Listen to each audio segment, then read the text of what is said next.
नमस्कार, स्वागत है आपका प्रदेश के नंबर 1 डिबेट शो महाबहस में। मैं हूं आपके साथ मेनका चौधरी। बीजेपी लहर पर सवार है। कांग्रेस कह रही है बदलाव की बयार है।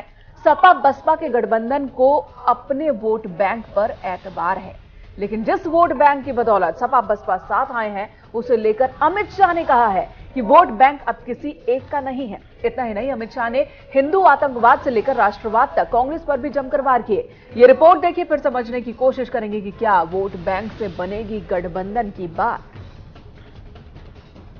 का मूड देखा है, देश की जनता नरेंद्र मोदी जी के साथ।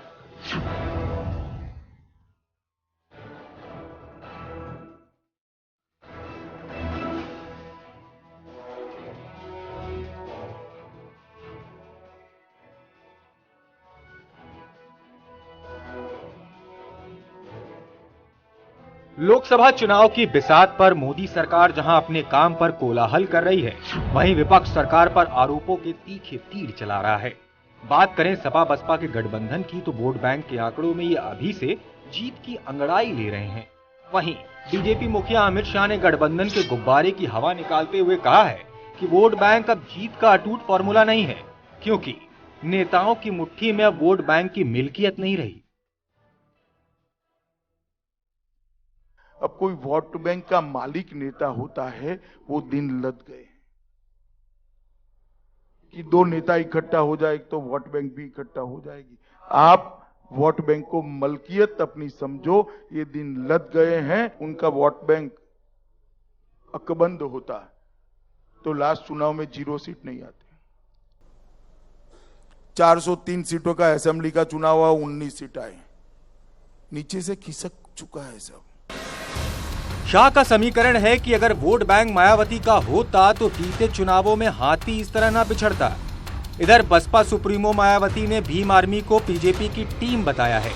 वहीं भीम आर्मी के शिवपाल यादव के सवाल पर शाह ने कहा कि इनके घर की दीवारों में दरार है, तो दोष हम पर क्यों? अमित जी, कहा जाता है कि यूपी में भारतीय जनता पार्टी ने अपनी एक बी टीम भी उतारी है। शिवपाल यादव और भीम सेना को भी आप लोग सपोर्ट कर रहे हैं। हम किसी का सपोर्ट नहीं रखते, मगर आप आपका घर न संभालो और गाली हमें बोलो, ऐसा कैसे चल सकता है? जनता ने न्याय करना चाहिए भाई। कड़े प्रहारों की कड़ी में कांग्रेस को भी नहीं बख्शा अमित शाह ने। 5 पीढ़ी की गरीबी के नारे से लेकर प्रियंका के पदार्पण तक कांग्रेस को कटघरे में खड़ा करते हुए शाह ने कह दिया, हिंदू आतंकवाद पर कांग्रेस ने बड़ा झूठ बोला था। मनमोहन की सरकार थी, इसने क्या करा कि समझौता एक्सप्रेस हिंदू टेरर का नमूना है। पूरी दुनिया में गौरवशाली हिंदू समुदाय को आपने बदनाम करने का काम किया है। बहरहाल अमित शाह जहां 2019 में भी 2014 की कहानी दोहराने का दावा कर रहे हैं, वहीं वोट बैंक पर बने गठबंधन फॉर्मूले को फेल बता रहे हैं। सवाल ये कि क्या जीत की गारंटी वाला वोट बैंक अब बीते दिनों की बात हो गई है? Bureau report, news 18।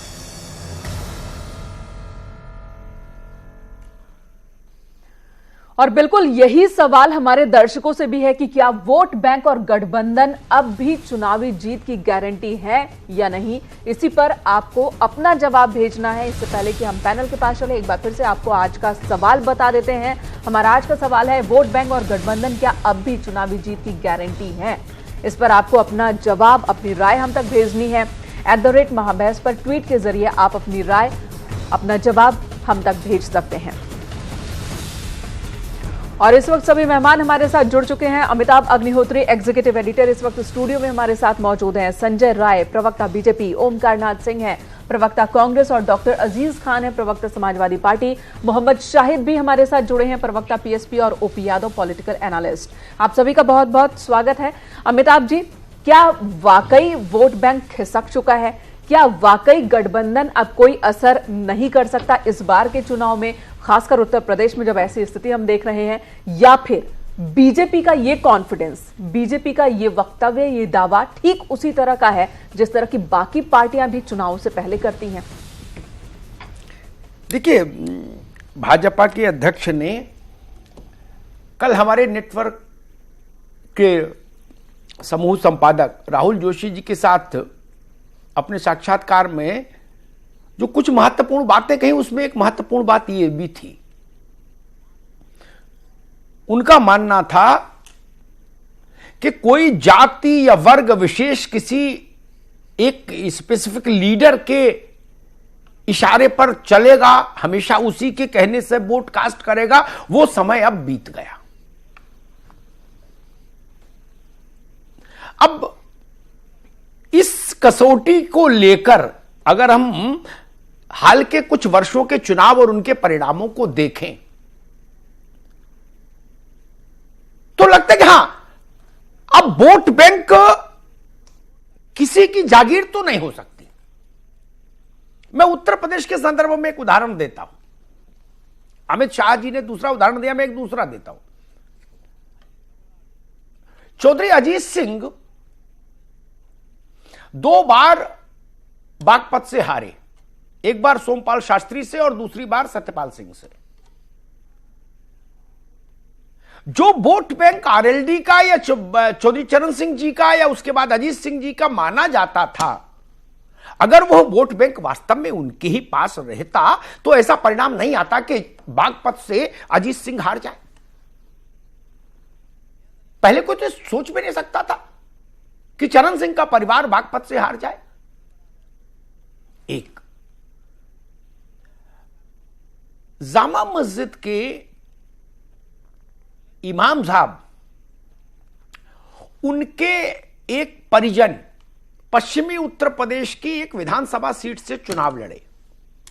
वह विधानसभा सीट 50% से ज्यादा अल्पसंख्यक मतदाताओं वाली सीट है और वहां उनकी जमानत जब्त हो गई। यह भी एक नजीर है बड़ी समझने के लिए। तो उन्होंने जो दावा किया अमित शाह ने, इसके विपरीत भी कुछ उदाहरण हैं और हो सकते हैं बाकी मित्रों के पास, लेकिन हां, अब पहले 70 के और 80 के दशक में जो ट्रेंड था कि स्पेसिफिक नेता, एक विशिष्ट नेता और उसके पीछे उसका वोट बैंक सबको पता होता था कि भाई ये आदमी खड़ा हो जाएगा तो ये जाति आ जाएगी, ये वर्ग आ जाएगा, ये मजहब आ जाएगा, वैसा कम से कम अब उस पैमाने पर तो नहीं लगता मुझे। तमाम राज्यों के परिणाम देख लीजिए, लोकसभा के परिणाम देख लीजिए, और इस बात में भी दम है। अगर भारतीय जनता पार्टी ने 325 स्थान जीते विधानसभा के अपने सहयोगियों के साथ मिलकर, 312 खुद और बाकी अनुप्रिया पटेल की पार्टी और 4 ओम प्रकाश राजभर के, तो 402 में 325 की संख्या तब तक आ ही नहीं सकती किसी भी पार्टी के पास जब तक सो कॉल्ड वोट बैंक की दीवारें नहीं टूटी हो, वोट बैंक भी सबके इंटैक्ट रह जाएं और 325 का नंबर भी आ जाए, तो संभव नहीं ना। यह भी एक मुझे लगता है ताजा उदाहरण है जिसको समझने के लिए एक दिशा जरूर हमको दिखती है। और दूसरी महत्वपूर्ण बात जो अमित शाह ने कही वो ये कही कि भाई हर चुनाव राष्ट्रवाद पर ही होना चाहिए, राष्ट्रवाद पर चुनाव क्यों नहीं होना चाहिए। राष्ट्र है तो राष्ट्रवाद है और राष्ट्रवाद है तो उसकी चर्चा होनी चाहिए।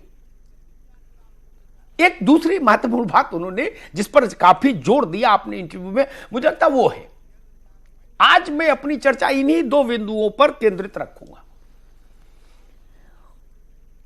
अजीज खान साहब, आपसे बात शुरू करूंगा क्योंकि कांग्रेस और बीजेपी उस ढंग से कभी किसी एक स्पेसिफिक वोट बैंक की दावेदारी वो लोग करते भी नहीं रहे। ये वोट बैंक की दावेदारी का चलन रीजनल फोर्सेस से आया। शिवसेना हो, महाराष्ट्र में आपकी पार्टी हो, बहुजन समाज पार्टी हो, अनुप्रिया जी की पार्टी हो, ओम प्रकाश राजभर की पार्टी हो, और अन्य राज्यों में भी ऐसी पार्टियां हैं। चौटाला साहब की पार्टी है, इनेलो, अब तो वो खैर कई खंडों में बट गई, लेकिन वो भी है। नेशनल पार्टियों ने कभी ऐसा दावा किया भी नहीं और उनके पास हो भी नहीं सकता क्या आप इस बात से सहमत हैं कि जो वोट बैंक की परिभाषा या वोट बैंक का जो स्वरूप, जो प्रभाव 80 और 90 के दशक में भारत में था, वो धीरे धीरे शिथिल होता गया और अब वो कंसेप्ट नहीं बचा कि किसी की जेब में वोट अपनी बिरादरी का या अपने वर्ग का या अपने मजहब का?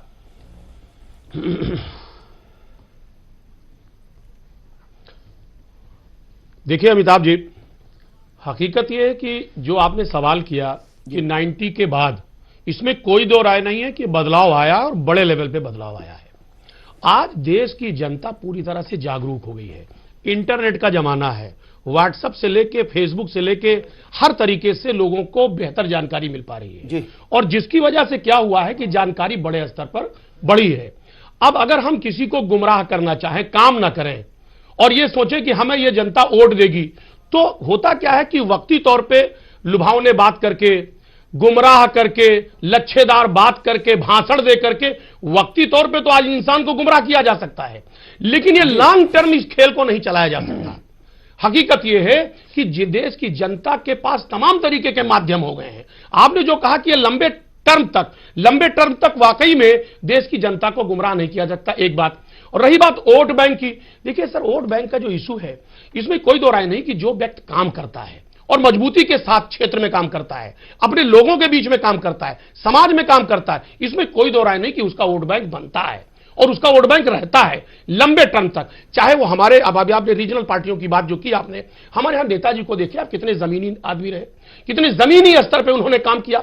यही हाल आप देखिए हमारे राष्ट्रीय अध्यक्ष आदरणीय अखिलेश जी का, देखिए जिस स्तर पे उन्होंने काम किया वो कहीं ना कहीं वो एक बहुत बड़े लेवल पर मिसाल है। लेकिन जब कभी कभी क्या होता है कि वक्ती तौर पे इंसान गुमराह करके, बड़े बड़े ख्वाब दिखा करके लोगों को गुमराह करके क्या करता है, वक्ती तौर पे वोट तो ले लेता है, लेकिन उसका दुष्परिणाम देखिए 5 साल बाद आज आप देखें कि हालात बदल गए और हालात बाकी मेहमानों को बहस में ले आओ, बाकी मेहमानों को बहस में ले आओ। अजीज खान, अभी आप ही रुकिए, ठीक है, बाकी मेहमानों को बहस में ले आऊं। ओंकारनाथ सिंह जी, क्या वो चलन बदल गया? जब हम लोग पत्रकारिता शुरू कर रहे थे 3 दशक पहले, तो चेहरे आइडेंटिफाइड थे। कमलापति त्रिपाठी बामन चेहरा, वीर बहादुर, विश्वनाथ प्रताप ठाकुर, इनकी जेब में ठाकुर, उनकी जेब में बामन, बाबू जगजीवन राम, उनकी जेब में दलित, और वो प्रक्रिया फिर रीजनल फोर्सेस तक आई। और कहीं भी चर्चा में जाइए यही चर्चा सुनने को मिलती थी कि भैया गुजर उनके साथ जाएगा चूंकि उनके साथ फला नेता है, और जाट उनके पास जाएगा चूंकि उनके पास फला नेता है, और मुसलमान वहां जाएगा चूंकि फलाने हैं उनके पास। क्या वो धारणाएं अब टूट रही हैं भारत में, या काफी हद तक टूट चुकी हैं? देखिए, कांग्रेस के जिन नेताओं का आपने नाम लिया, सबसे पहले तो मैं बताऊं, जैसे अमित शाह जी ने कहा, उन्होंने बात तो बहुत पते की कही कि किसी भी एक आदमी सोचे कि हमारा वोट बैंक ये निर्धारित है, वो नहीं हो सकता। लेकिन ये वो अपने बारे में सोचना भूल गए कि ये चीज उन पर भी लागू हो सकती है। जिन लोगों ने 2014 में उनको चुना, 2019 में जो चुने, ये कोई आवश्यक नहीं है। अब आप देखिए, गांव गांव में ये कहा जा रहा है मोदी और योगी को हटाना है। मोदी योगी का मतलब समझ रहे हैं आप? गाय, भैंस, बछड़ा, पड़वा, सांड, ये ऐसा परेशान कर दिए हैं कि 200-200 की संख्या में खेतों में आके चर जा रहे हैं, किसान परेशान है। तो इस तरह के जो मुद्दे हैं उसको देखने की जरूरत है। कौन से ऐसे मुद्दे हैं जिसपे जनता प्रभावित हो सकती है और वो वोट बैंक कहीं और सरक सकता है। जब तक इस चीज को राजनीतिक दल नहीं समझेंगे, तब तक वो मदान रहेंगे, वो अपने में करते रहेंगे। जो आपने कांग्रेस के नेताओं का नाम बताया, पंडित कमलापति त्रिपाठी, मैं आपको बताऊं, वो ब्राह्मण चेहरा जरूर थे, ब्राह्मणों के नेता जरूर थे, लेकिन हर जात के नेता थे। उनके यहाँ हर जात का आदमी मौजूद रहता था और हर जात के आदमी में बड़े बड़े नेता उनके साथ रहते थे। जैसे यादवेंद्र सिंह जो स्पीकर बाद में हुए। जी, हम लोग जानते हैं, ये बता रहा हूं मैं। सुनिए, पूरी बात सुन लीजिए, पहले पूरी बात सुन लीजिए, पूरी बात सुन लीजिए। मैं ये इसलिए कह रहा हूं, ये चीज जो रीजनल पार्टीज के जब लीडरशिप डेवलप हुई और उन्होंने अपनी जात का विशेष किया, उसमें भी अमिताभ भाई सारी जातियां उनके साथ नहीं गई। आपको याद होगा 1993 में सपा बसपा ने मिलकर चुनाव लड़ा था, लेकिन साधारण बहुमत के अलावा पूर्ण बहुमत नहीं मिला था उनको, साधारण बहुमत ही मिला था उनको। 177 सीटें तब भी भारतीय जनता पार्टी को मिली थी और 30 सीटें कांग्रेस को मिली थी। क्या गलत बात? तो उस समय मिली थी। जब दोनों आदमियों में झगड़ा हुआ, बसपा को मिली थी 150, समाजवादी पार्टी। मेरी बात तो सुन लीजिए, मैं उधर की बात कर रहा हूं, अपोजिशन की बात कर रहा हूं। और उसके बाद जब इन लोगों का विघटन हुआ तो बहुजन समाज पार्टी को भारतीय जनता पार्टी समर्थन देकर सरकार बनवाई थी। तो ये सारी चीजें हमेशा, मतलब मेरे कहने का ये है कि सारी जातियां किसी एक पार्टी विशेष पे नहीं चली जाती। जी ठीक बात, ठीक। अब थोड़ा रुकना होगा, ओपी यादव, मेरा प्रश्न ये, मैं सवाल ये कह रहा था, ओंकार भाई उसको थोड़ी दूसरी दिशा में ले गए। मैं एक उदाहरण रखता हूं सामने ताकि बात अच्छे से समझ में आए। चरण सिंह साहब इस देश के बड़े नेताओं में से एक, मेरे मन में उनके प्रति बड़ा आदर का भाव भी है। उन्होंने कुछ फैसले अद्भुत लिए, एक किताब उन्होंने बड़ी अच्छी लिखी एग्रीकल्चर पर। उनके बैठक में देवीलाल, कुंभाराम आर्य, शरद जोशी, बीजू पटनायक, ये सब लोग बैठते थे। वो अलग अलग, कर्पूरी ठाकुर, अलग अलग समाज वर्ग के लोग थे।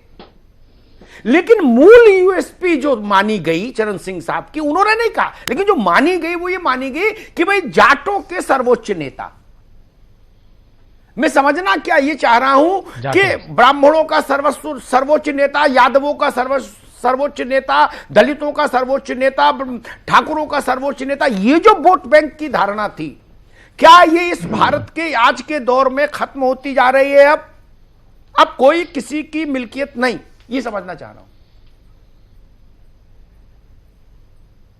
देखिए, जो चौधरी साहब की आपने बात किया, आप देखिए 1977 के बाद, 1977 में जब अजगर के वोट बैंक का प्रयोग हुआ, अहिर जाट गुजर राजपूत, और 89 आते आते वही माजगर हो गया, मुस्लिम अहिर जाट गुजर राजपूत। आप चौधरी साहब की बात कर रहे हैं, बिहार के एक बाई इलेक्शन में रामलखन सिंह यादव लड़ रहे थे और चौधरी साहब वोटिंग के आखिरी दिन उन्होंने रैली किया और रामलखन सिंह यादव उस जमाने में शेरे बिहार थे और कांग्रेस के स्टेट प्रेसिडेंट बाद में बने और यूनियन कैबिनेट में गए। वो असेंबली का चुनाव वहां लूज कर गए क्योंकि चौधरी साहब अगर सिर्फ जाटों के नेता होते तो यादव उनको स्वाभाविक नेता नहीं मानता और रामलखन सिंह यादव वहां चुनाव लूज नहीं करते। आखिरी समय रामलखन सिंह यादव जैसा कांग्रेस का कद्दावर नेता वहां चुनाव हार गए।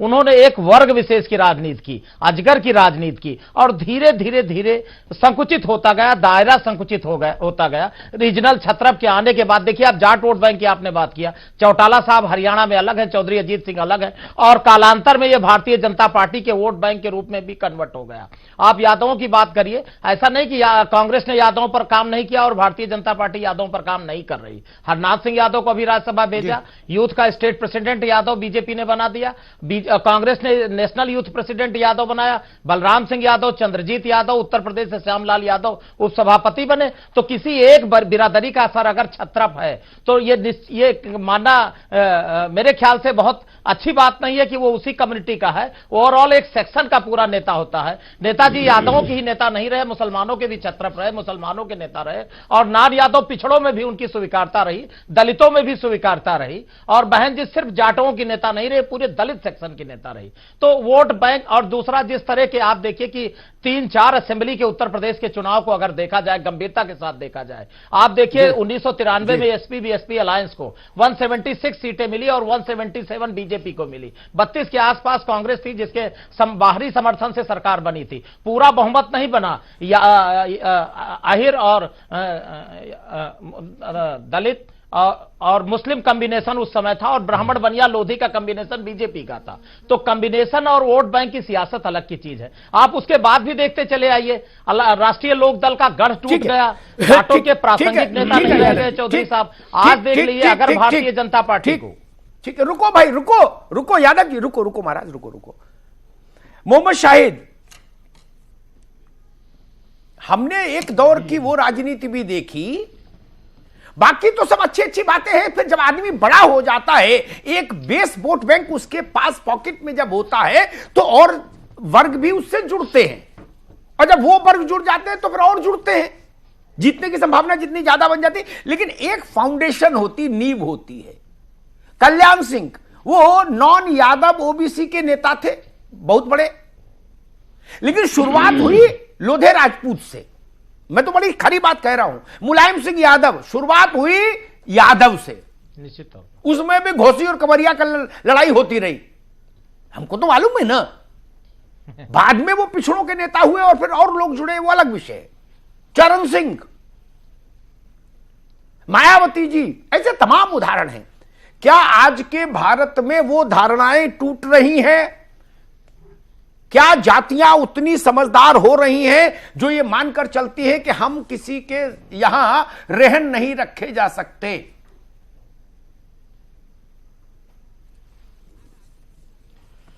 अमिताभ भाई, मैं थोड़ा सा इसमें अलग हटके एक बात कहना चाहता हूं। जिस मुद्दे पर आप जिन राष्ट्रीय अध्यक्ष के बयान पर यह बहस हो रही है, मैं उनके ऊपर जाना चाहता हूं, उनकी पार्टी के ऊपर। आपको याद होगा अभी 3 महीने पहले, ना, जो सवाल पूछा उसका जवाब दो भैया। मोहम्मद शाहिद ने जो सवाल पूछा उस पर ना, मेरी बहस का तरीका आप जानते हो मित्र। ना, आप जानते हो मेरी बहस का तरीका। ना, मेरी बहस का तरीका जो मैंने बाकी लोगों ने बोला ना, नहीं भाई देखिए, तो उसी पर बोलो। नहीं, ऐसे तो वो बात अधूरी रह जाती है, वो बात अधूरी रह जाती है। नहीं जाएगी, उसी पे आ रहा हूं। आपको याद होगा 3 महीने पहले तक उत्तर प्रदेश में भारतीय जनता पार्टी ने हर जाति का सम्मेलन किया। आज कैसे अमित शाह साहब कह सकते हैं कि जात कोई मायने नहीं रखती, या इस पर वोट नहीं पड़ेगा, या उस पर ये नहीं कहा। आपने गलत बात सच है। उन्होंने ये नहीं कहा जाति मायने नहीं रखती। अब फिर यार रुको, मोहम्मद शाहिद ना मिसकोट नहीं करिए। उन्होंने ये नहीं कहा जाति मायने नहीं रखती। बात सुनिए से। अरे नहीं समझ पा रहे हो। उन्होंने कहा वोट, तसल्ली से सुन लो एक मिनट मित्र। उन्होंने कहा मैं समझ रहा हूं, वोट बैंक किसी की जागीर नहीं। आप मिसकोट करोगे तो मुझे टोकना पड़ेगा ना। तथ्य मैं उसी को तो कह रहा हूं, ये तो मेरी जिम्मेदारी है। अगर जागीर नहीं है तो आपको जातिवाद का सम्मेलन नहीं करना चाहिए था।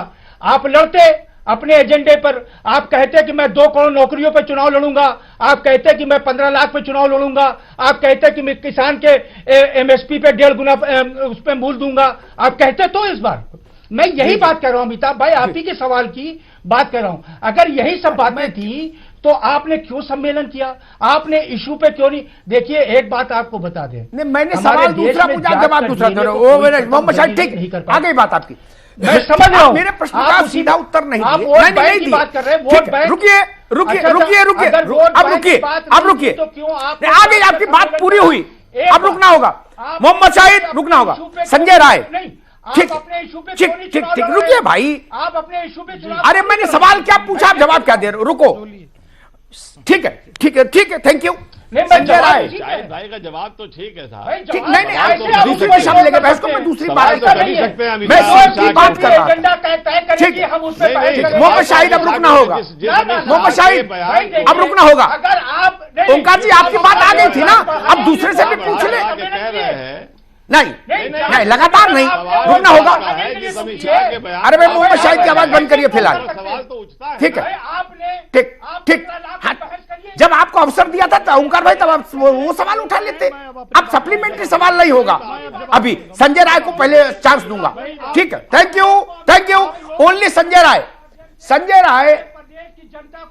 क्या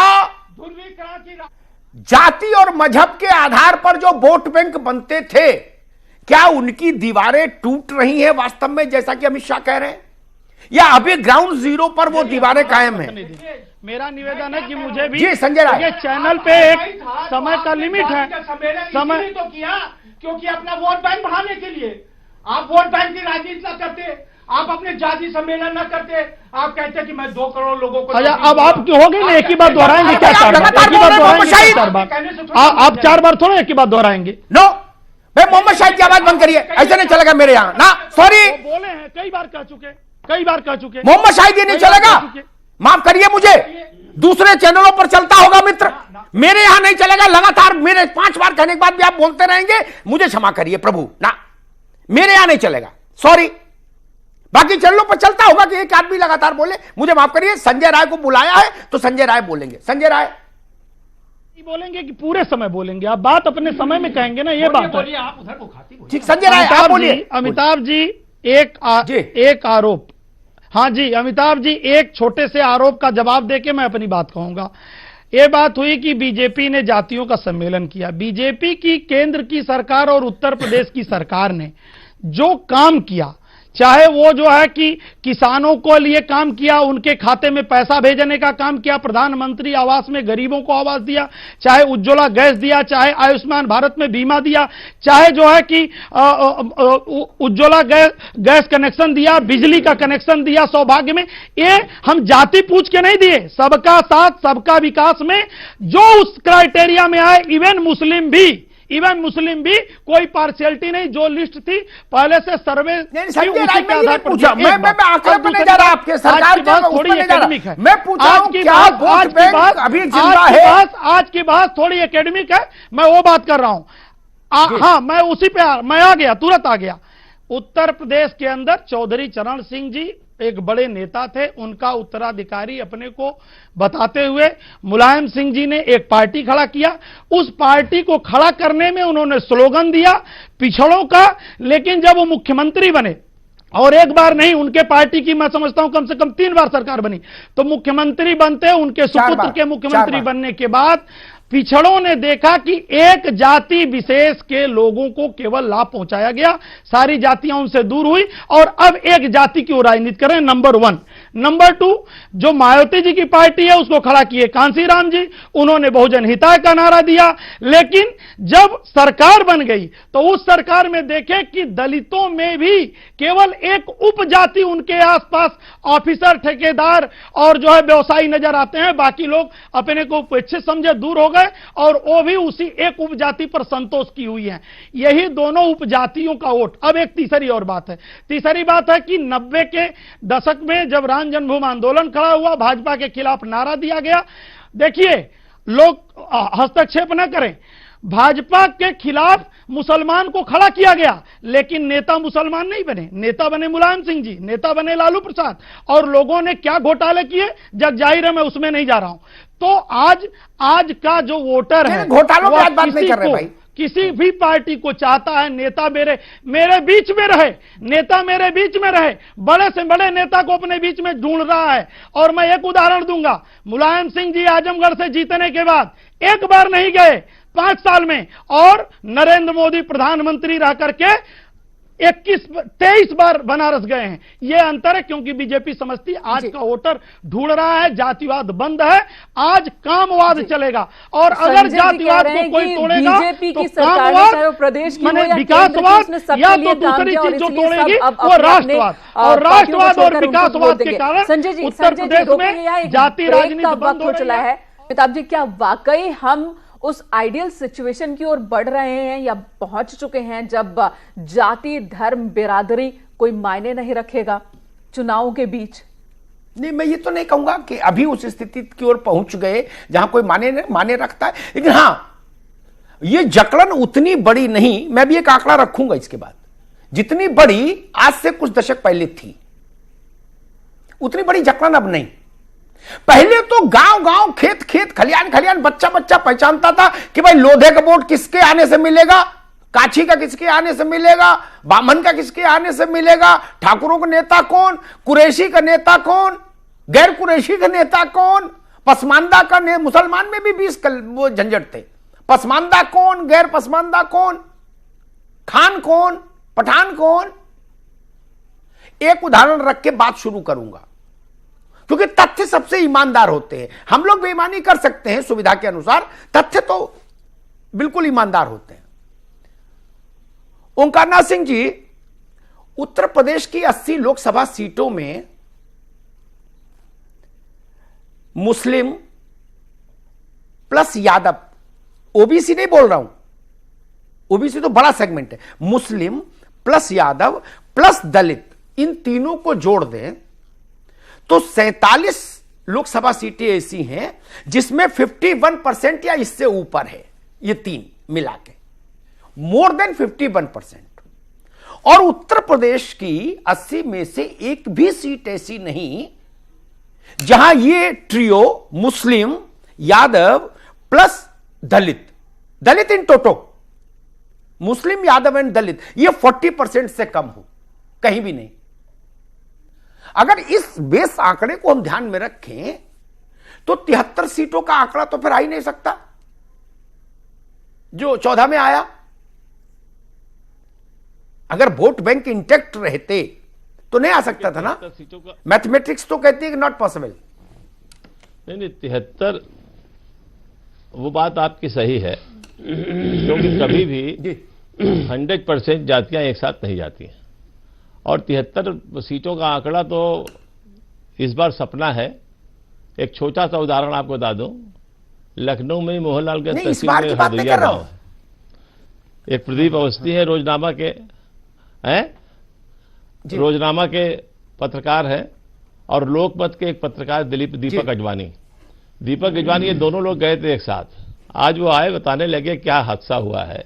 वहां के लोग ये कह रहे थे, जो बिजली घर घर लगाई है उस पर बोले, एक दलित परिवार था कि भैया सिपाही लेके आइन, हमारे घर में बिजली लगा दीन, हम डिबरी चला वाला मनई, अब बताओ 400 रुपया कहां से देब, और लड़का हमारे सर पे डंडा कर रहा है, टीवी लाओ, पैसा है नहीं, कहां से लाई बताओ, फंसाए दिन हमका उठाए के। ठीक, तो ये जो चीजें हैं, जो जनता के विचार हैं, जो जनता के दिमाग में आ रहे हैं, ये जनता की समस्या है, मुद्दों की बात होगी, रोजगार, पशु, हाँ ये सब चीजें हैं। जब तक हम उस पर नहीं जाएंगे, जातियां कुछ करने वाले नहीं। और देखिए सवर्ण में अब कोई नेता नहीं रहे, कोई ब्राह्मणों का नेता नहीं है, कोई ठाकुरों का नेता नहीं है, समय उतना ही है, मुसलमानों को नेता नहीं है। ओपी यादव, चलिए, जो मैंने एक आंकड़ा रखा, मुस्लिम, यादव और दलित मिला के 51% से ज्यादा है 47 पार्लियामेंट्री कॉन्स्टिट्यूंसीज में, और परसेप्शन है ये तीनों एंटी बीजेपी फोर्सेस, मतलब वो है ग्रुप्स है, इनके रिप्रेजेंटेटिव अलग है, ऐसा भी एक परसेप्शन है जी। क्या? तो फिर ये कोई भंग बीजेपी की जगह दूसरी पार्टी रख लीजिए, कोई भी अगर 70, 72, 73, 74 सीट जीत रहा है, तो इसका मतलब ये जो vote, so called vote bank है, ये तो बिखरा ना। मैं समझना चाह रहा हूं निश्चित तौर पर। देखिए अभी के जो हालात, हेलो अमिताभ जी, जो अभी के हालात हैं अलायंस के बाद, एसपी बीएसपी और राष्ट्रीय लोकदल का जो जो कंबाइन है, जाट जाटो मुस्लिम यादव का कॉम्बिनेशन की मैं बात करता हूं, अगर ये धरातल पर अगर उतर रहा तो निश्चित तौर पर भारतीय जनता पार्टी के लिए परेशानी का सबब है। और दूसरी जिससे हम डिस्कस करने बैठे हैं महाबहस पर, कि वोट बैंक में देखिए, जब मुद्दों की बात जो ओमकारनाथ सिंह जी ने कही, जवानी पानी किसानी इस देश में संकट में है, और जब आप इश्यू बेस्ड पॉलिटिक्स की बात करते हैं तो जाति का दायरा गौण होता है, वोट बैंक का दायरा गौण होता है, और इसमें चाहे समाजवादी पार्टी हो, चाहे बीजेपी हो, चाहे कांग्रेस हो, जो नई लीडरशिप आई है, सारे दलों की मैं बात कर रहा हूं, कहीं ना कहीं इश्यू बेस्ड पॉलिटिक्स पे जाना पड़ेगा। और भारतीय जनता पार्टी में जब से अमित शाह जी का उदय हुआ है, माइक्रो मैनेजमेंट की बात आ गई, बूथ मैनेजमेंट की बात आ गई, और जब आप पंजा लीडर, हाथी लीडर की बात आ गई, बूथों पर आपके कितने पंजा लीडर हैं, कितने साइकिल लीडर हैं, इसकी जब बात आ गई, तो कहीं ना कहीं आपकी जो पीपल कनेक्टिविटी है, एक बेसिक मुद्दा है। आप सिर्फ जाति की बात करें और इश्यू बेस्ड पॉलिटिक्स से भाग जाएं, ऐसा नहीं होगा। आपके पास एक परसेप्शन है, एक ऑरा है कि इतना परसेंट वोट हमारे पास है, लेकिन चूंकि जो भी राजनीतिक दल सियासत करते हैं और गंभीर सियासत करते हैं, तो इन आंकड़ों से, और जो ये सोशल केमिस्ट्री और जातीय गोलबंदी की बाजीगरी है, इसको सारे राजनीतिक दल इसके निहितार्थ को समझते हैं। तो कहीं ना कहीं इश्यू बेस्ड पॉलिटिक्स और आपकी पीपल कनेक्टिविटी, आपके पार्लियामेंट सेगमेंट से, आपके असेंबली सेगमेंट से आपका अगर अटैचमेंट नहीं है, आपकी अवेलेबिलिटी नहीं है, तो निश्चित तौर पर कोई सोशल केमिस्ट्री आपके काम नहीं आएगी। आपने अच्छी बात कही, जनता से संपर्क रहना चाहिए और लगातार रहना चाहिए, यह भी एक बड़ा इशू है, इससे मैं बिल्कुल सहमत हूं। जब जनता से संपर्क नहीं रहता है, व्यक्ति अच्छा है, काम भी करता है। मैं माधवराव सिंधिया का उदाहरण दूंगा, ग्वालियर से चुनाव लड़े, जिसमें 27,000 से जीत पाए जय भगवान पवैया से। सिर्फ कनेक्टिविटी के मुद्दे पर चुनाव हो गया कि महाराज उपलब्ध हैं कि नहीं। उसके बाद से ना तो महाराज गए ग्वालियर, उसके बाद से ज्योतिरादित्य भी नहीं गए ग्वालियर। और उस वक्त जय भगवान पवैया बहुत कम उम्र के ये नौजवान थे और मोटरसाइकिल से चलते थे। आपकी जीत के आए थे इस पार्लियामेंट में, लेकिन उस वक्त हार गए थे 27,000 से। माधवराव सिंधिया 27,000 से हार जाएं ग्वालियर में, वो चुनाव मैंने देखा था। वह जनता ने कहा कि महाराज अच्छे हैं, हम इनके प्रति आदर का भाव रखते हैं, काम भी ठीक करते हैं, लेकिन मिलते तो नहीं ना। और जय भगवान यहीं रहेगा, इसका कान पकड़ के भी हम काम करा लेंगे, एक ये भी धारणा होती है।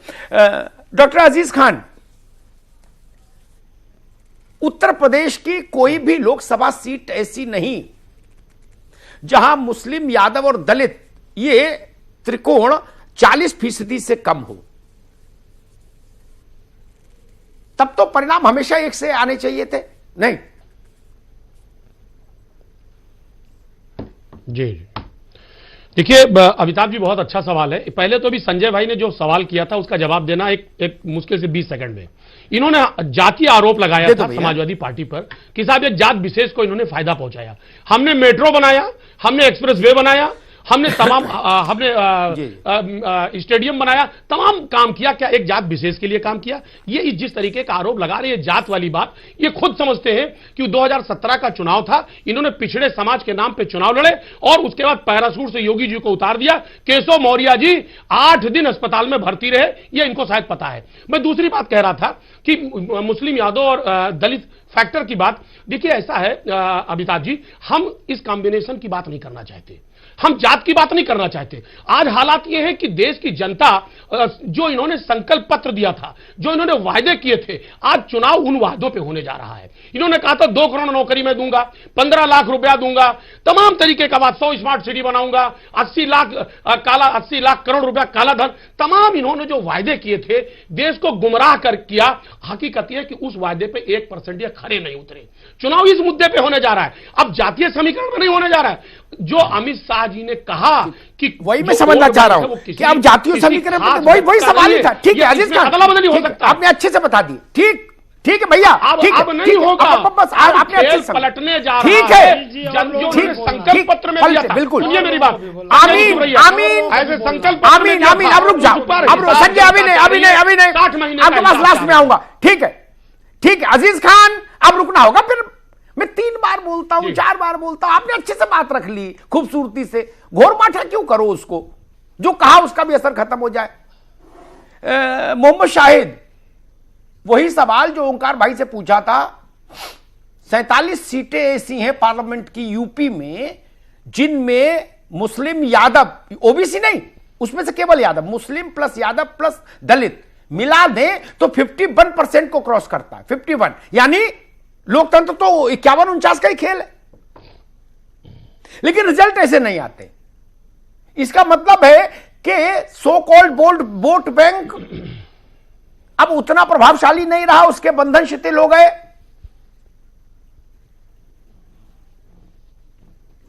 देखिए अमिताभ भाई, सबसे इंपॉर्टेंट बात यह है कि जो ये देश का चुनाव होने जा रहा है 2019 का, इसमें हवा में कुछ और है, आसमान में कुछ और है, जमीन पे कुछ और है। हवा का मतलब है जो टेलीविजन पे दिखाया जा रहा है वो सच्चाई नहीं है, जो आसमान में हेलीकॉप्टर लेकर उड़ रहे हैं वो सच्चाई नहीं है, जमीन कुछ और कह रही है। आपसे बेहतर कोई नहीं जानता क्योंकि आप बहुत दौरा करते हैं। मैं इसीलिए अभी मैं 1 मिनट का टाइम लूंगा, 1 मिनट और टाइम लूंगा। और उत्तर प्रदेश में जो लोकसभा का चुनाव है वो बिल्कुल डिफरेंट होने जा रहा है, और उत्तर प्रदेश का चुनाव आपके वादों पे होने जा रहा है। और आपने बात कही 51%, ये जरूरी थोड़ी ना कि जो दल लड़ रहे हैं उन्हीं को सारी जातियां वोट कर दे। कैसे दे देंगे? आप किसी गुंडे को दे दीजिए, किसी पूंजीपति दे दीजिए, किसी कालाबाजारी को टिकट दे दीजिए, उसको कैसे जनता वोट दे देगी? और क्यों दे देगी? अगर वो जनता उसको वोट करती, किसी गुंडे को जो पैसे से टिकट खरीद के वोट चुनाव लड़ जाता है, या कोई काला बाजारी चुनाव लड़ जाता है, उसको जनता को वोट नहीं देना चाहिए। जो धार्मिक उन्माद की बात करता है, जनता को उसको वोट नहीं देना चाहिए। जनता को अपने इकबाल पर, अपनी सोच पर वोट देना पड़ेगा। अगर अपनी भलाई चाहती है जनता, उत्तर प्रदेश की भलाई चाहती है, अपने वजूद की बात कर चाहती है, अपनी नौकरियों की बात चाहती है, अपने परिवार की खुशहाली चाहती है, तो देखभाल के वोट करना पड़ेगा। मैं अमिताभ भाई एक बहुत इंपॉर्टेंट बात कहूं, भारतीय जनता पार्टी और उसके लोग चाहे कितना भी सांप्रदायिकरण करने की कोशिश करेंगे, जमीन पे वो बात नहीं आ रही है। आप चाहे निकल के देख लो, क्योंकि आप जानते हैं, क्योंकि आप जाते हैं, आप देखते हैं, आपको पता है। ठीक, टेलीविजन की आगे बात, मुझे संजय राय जी के पास जाना, सच्ची बात थैंक यू। ठीक, आगे जी, ठीक, आगे Sanjay Rai, apart from party politics, कौन जीतेगा कौन हारेगा, मैं ज्योतिषी नहीं कि मैं भविष्यवाणी कर दूं, और ना मैं किसी पार्टी का हूं कि उसके पक्ष में भविष्यवाणी कर दूं। वो फैसला तो जनता ही सुनाएगी और मैं उसी को इंतजार करूंगा। मैं फिर वही बात समझना चाहता हूं, ये एक बहुत चिंतन करके मैं आंकड़ा लाया। ये आंकड़ा अपने में बहुत बड़ी एक पॉलिटिकल नैरेटिव बताता है देश का, उत्तर प्रदेश का। आप किसी लेमैन से पूछ लीजिए कांग्रेस के दफ्तर में, भाजपा के दफ्तर में, जो अभी बहुत राजनीति ना जानता हो, उससे पूछो भाई मुसलमान, यादव और दलित, वो कहेगा एंटी बीजेपी, सब दूसरे खाते में जाता है। ठीक, लेकिन 47 सीटें ऐसी जहां ये ट्रियो 51% को क्रॉस कर जाता है, यानी फिर इसके खिलाफ पर्चे भरना बेकार, लेकिन परिणाम जनता दूसरा देती है। क्या इसका अर्थ हम लोग ये लगाएं हमेशा आपके पक्ष में बाजी रहे? ये भी जरूरी नहीं संजय राय, ठीक है ना। कांग्रेस ने भी इस उत्तर प्रदेश में बहुत बहुत सीटें जीती, बिल्कुल वो बिल्कुल इशू ये बात अलग सही है है। मैं कि सिर्फ ये किसी कह रहा एक हूं, पार्टी क्या के हम ये पक्ष में मानकर बाजी चले हमेशा नहीं रह सकती है कि अब जातियां और धार्मिक समूह बंधक नहीं है? किसी के प्रति थोड़ा ज्यादा झुकाव हो सकता है, लेकिन बंधक नहीं। बिल्कुल ये बात सही है, बिल्कुल ये बात सही है, बिल्कुल यह बात सही है। और जो है कि मैं समझता हूं कि ये पॉलिटिकल पार्टियां या जो पॉलिटिकल पंडित हैं, उन लोगों का परसेप्शन है कि ये जाति इस पार्टी की है। जो जाति के लोग हैं वो लगातार भारत में शिक्षा का स्तर बढ़ रहा है, लगातार लोगों के सोच का स्तर बढ़ रहा है। लोगों का जब विकास होता है तो वो और अधिक विकास चाहते हैं, वो और दुनिया से आज कनेक्ट, दुनिया से लोग जुड़े हैं। दुनिया भर में लोग जाकर के नौकरियां कर रहे हैं, अमेरिका से लेकर यूरोप, पूरे जो है अरब कंट्रीज में। तो वहां जाकर के वो बताते हैं कि भाई देखो, हमको इन सारी छोटी बातों से बाहर निकलना चाहिए, और लोग निकल भी रहे हैं। मैं एक बात डॉक्टर लोहिया की कोट करूंगा कि डॉक्टर लोहिया ने जितने अपने जीवन में आंदोलन चलाए, उसमें सबसे महत्वपूर्ण आंदोलनों में से एक था जाति तोड़ो समाज जोड़ो। दुर्भाग्य है कि उनका नाम लेने वाले, उनका उत्तराधिकारी अपने को बताने वाले ठीक उनके उलट काम किए। वो भ्रष्टाचार के विरोध में थे, जातिवाद के विरोध में थे। उनके उत्तराधिकारी केवल, अब सुनिए अब चुप रहिए, आपका गलत अब गलत इनकी आवाज बंद करिए, पहले इनकी आवाज बंद करिए। आपने लागू देखिए, किया, ये बहुत हकीकत ये है, समाजवादी, आपने लागू ये किया। जो समाजवादी आपने सोच, इस गुंडई की परसेप्शन को सोच, तोड़ दिया। समाजवादी जाति गुंडई की धर्म सोच है, राजनीति ये आपने की। समाजवादी अराजक जाति सोच है, धर्म की ये राजनीति अराजक आपने की। सोच है। वो दूसरे दूसरों को अजीज खान रुकिए भाई, दूसरे को डॉक्टर साहब ठीक बात नहीं, मैंने आपको टोका, मैंने आपको टोका। देश में आप हिंदू बहुत मुसलमान गलत करके बात बांट कर रहे दिया। हैं, बहुत गलत बात कर रहे हैं। अरे भाई, और संजय राय ने किसी को नहीं टोका, तो आप उनको क्यों टोक रहे हो? और एक गुंडई है, ये लफंगाई और गुंडई है, ये एक गुंडई और लफंगाई की प्रवृत्ति है।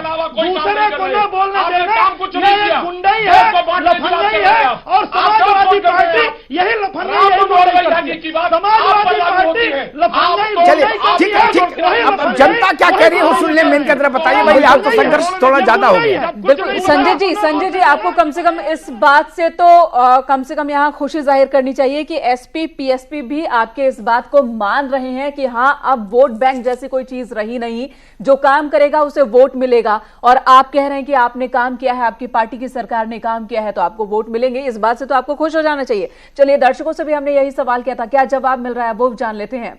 हमने पूछा था कि क्या वोट बैंक और गठबंधन अब भी चुनावी जीत की गारंटी है, और इस सवाल पर जो जवाब मिले हैं वो परसेंटेज हम आपको दिखा देते हैं। 63% लोगों का कहना है कि हाँ, वोट बैंक और गठबंधन अब भी चुनावी जीत की गारंटी है। 36% इत्तेफाक नहीं रखते, 1% कोई राय नहीं बना पाए हैं। अमिताभ जी, इस पर एडिटोरियल कमेंट। देखिए, जब आपने पूछा था कि क्या ऐसा दौर खत्म हो गया, तो मैंने कहा था खत्म नहीं हो गया, और खत्म इतनी जल्दी हो भी नहीं सकता, खत्म होने के रास्ते पर है। आज 36% आवाम ये मानने लगा, 1/3 से ज्यादा, कि भाई ये ठीक नहीं।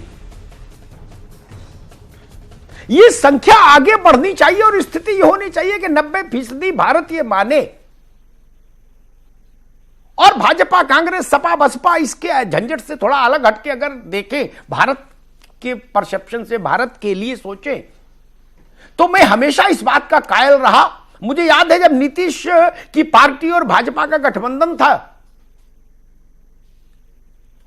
सरकार साझे की थी, आज की नहीं, पहले की बात बता रहा हूं। तो मैं गया हूं एक चुनाव में, तो एक वो बनवाया था, वो पुल नीतीश बाबू की सरकार ने, वहां के मुसलमानों से मैंने बात की, मैंने कहा भाई ये तो बीजेपी के साथ है। तो उन्होंने कहा कि हमसे क्या लेना देना बीजेपी है कि कौन है, इस पुल पे हम भी चल रहे हैं, वो भी चल रहे हैं। वो परसेप्शन बढ़ना चाहिए देश में।